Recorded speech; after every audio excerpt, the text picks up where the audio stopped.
Morning guys, flex ko lang po sa inyo. Dito na naman tayo ulit sa kamote na ang isang hektarya at kalahati po kumikita ng 10M mahigit pa. Ayan po. Yung mga kaibigan, nabalag po ito na nakaraan eh. Ito po yung kamote yun. 'Di ba? At ito naman po yung, tika ikot ko na lang po para mas maganda ano po. Ayan po yan, yung ubi at dilaw. Pero ito ngayon po dito, sila nagtatanim din ng ganito. Ito po kasi talbusan. At pag sa sobrang dami naman at di naman mabili ang talbos, yun laman naman. Ito po yung binibenta po sa palengke, yung ganito pong talbos ng kamote. Ayan po, pwede po talbusan yan.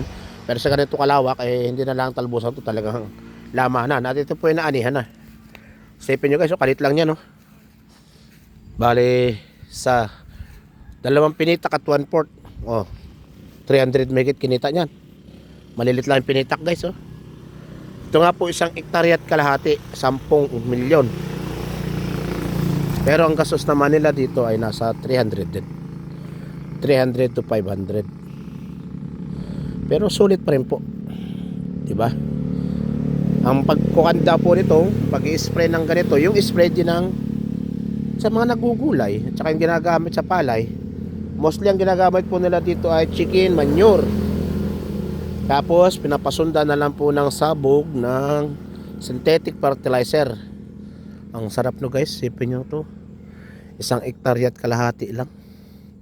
2 ani guys, 10M mahigit. Diba? Sarap. Sarap ng ganun. Ibig sabihin, ang kada kalahating hektarya, mahigit 300. Sabihin nyo na, 400 na lang kamo, o 350 na lang. Diba guys? Ito po to sa Castillos. Ito po ang nagtatanim nito, yun din po nagtatanim sa San Marcelino. Kasi nga po, siyempre malaki ang kitaan eh. Wala namang katubig. Yun pong nagtatanim na hanggang pangatlo, gumagastos po yun, yung kumikita ng 10. Siyempre kailangan niya na po ng patubig. Ngayon po, kahapon nga po yung umulan ng malakas. May blessing po mula sa San Antonio hanggang dito, malakas ang ulan. Ayan po. Kita niyo naman po yung agos ng tubig at napakaganda sa halaman yan guys. Pati sa mga baka, sa lahat, di ba? Kapag pakinabang yung ulan na yung kahapon, maraming salamat Lord. Paano guys, hanggang dito na lang po muna at tayo magre-repara naman ang ating kulong-kulong. Papunta tayo ng norte. Maraming po salamat guys. Tanim na tayo ng kamote, basta't may maabangan tayo na lupa, di ba? Maraming po salamat.